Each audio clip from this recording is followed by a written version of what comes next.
Hello everyone, name's Jalise. This is a JJ Movie TV Social Game Reviews. And right now everyone, I'm going to give you basically my movie war of Monsters of All Monsters. It's King Kong, the 2005 version versus Godzilla, the 2014 version. We're not going to do the Godzilla 1999 because let's not even go with that. Okay. Now this is solely based on the movies. This is not a monster versus monster battle of who would win in the fight Godzilla versus King Kong. No, we're not going to have that. But if there was a fight between them, now here's the thing. I'm a big King Kong fan. I've always liked King Kong. I like the original movie, and I like the new version. The Godzilla, I'm not the greatest big fan of Godzilla. But in a fight between King Kong and Godzilla, yeah, Godzilla's gonna whoop King Kong's ass. I'm sorry. King Kong got shot down with a whole bunch of planes during World War One, which is reasonable for a gorilla that size. But Godzilla can survive nuclear bombs. He can survive that. He could get shot with a dozen tanks. It ain't gonna make a dang difference. Godzilla would whip King Kong's butt. Let's just say that. Now, which one's a better movie? Well, I'll give you my opinion on each movie and what's the difference between them and overall winner. Okay, let's start off with Godzilla. Now, here's the thing. This new Godzilla movie tied in beautifully at the beginning with how Godzilla it tied beautifully of the first Godzilla movie of all the way what happens back of how Godzilla was created and those events that transpired.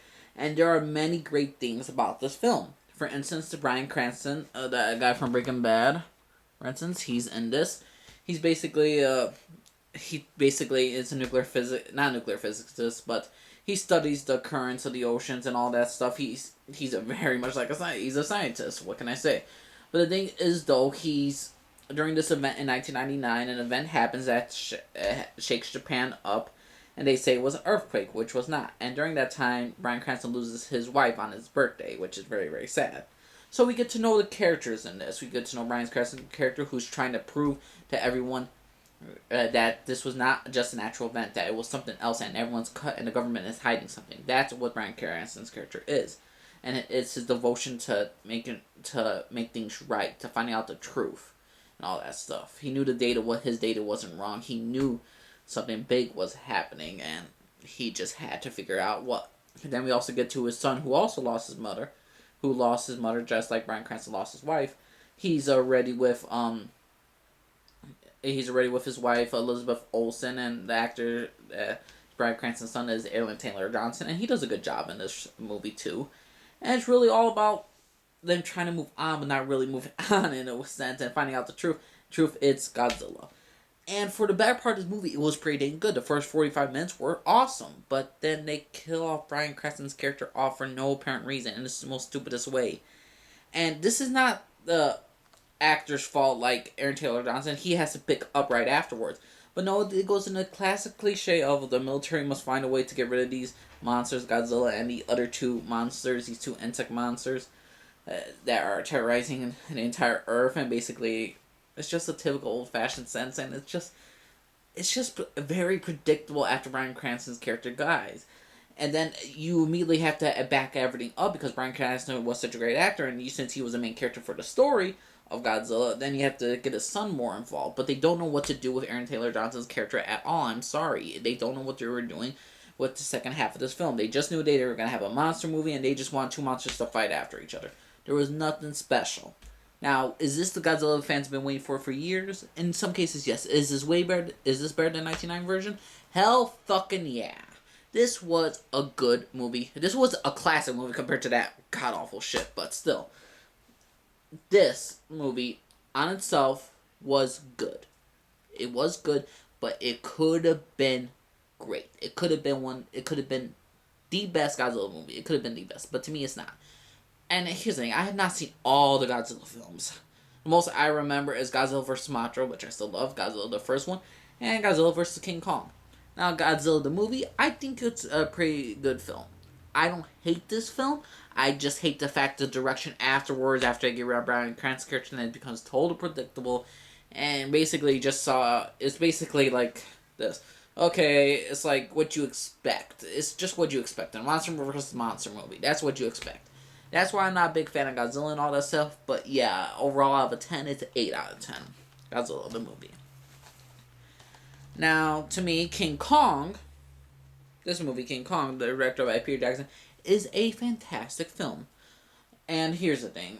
Naomi Watts, Adrian Brody are also cast in this. You know, the whole damsel in distress, virgin or human sacrifice to the big ape for the natives to get rid of Kong so they'll leave him alone because they worship Kong. And basically, it's just a big island. The poor actress Naomi Watts is just going around. There's insects after her, dinosaurs, and Kong's after her. And there's this really romantic sense of Kong trying to protect her, and it's like the first King Kong movie. It just has the same story, but different special effects. It's the newest version, and I thought the story was still beautiful compared to the old one. I thought the story was still beautiful. I thought that it was beauty that killed the beast, and I loved this film. I also like Jack Black in this film. I like Adrian Brody. Like I said, there are so many great moments of this film. It's a 9.5 for me. I'm sorry if I'm cutting this review short, but I really, really love this film. And also, King Kong fought three T-Rexes. He fought three T-Rexes and killed them, which is freaking awesome. Could he kill Godzilla? No. Godzilla's way too tall and big, and I doubt he could even break through Godzilla's armor. And Godzilla breathes fire, atomic fire, so yeah, not even a chance. But they did every single thing about this movie right. They have an extended cut. They have a 3 hours and 20 minutes. You know, this movie only dragged on a little bit. There were so many great things that interested you. Now, here's the thing. This is the main difference between Godzilla and King Kong. Godzilla takes place in the city that we already know. We all know our lives in America or in any regular city. We know our human aspect of life. But in King Kong, we go to Skull Island. We get to see these different natives and how we interact with them at the beginning and how they're just really, really cannibalistic and all. Then you get to King Kong's Island. You're transfixed upon this world where it's a sunset, where it's insects, these glorified big insects, where basically in Skull Island all these prehistoric things that should not exist are really bigger than what they should be, and dinosaurs still exist in one, and we get to do more travel around this island.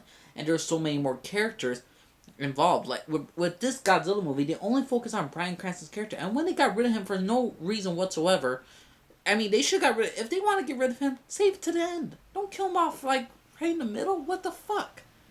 And then they rely on Aaron Taylor Johnson's character, Aaron Taylor Johnson, to pick up the lead of Bryan Cranston, but they can't do that because they didn't focus more on him or his wife Elizabeth Olsen. They focus on so much of Bryan Cranston's character at the beginning.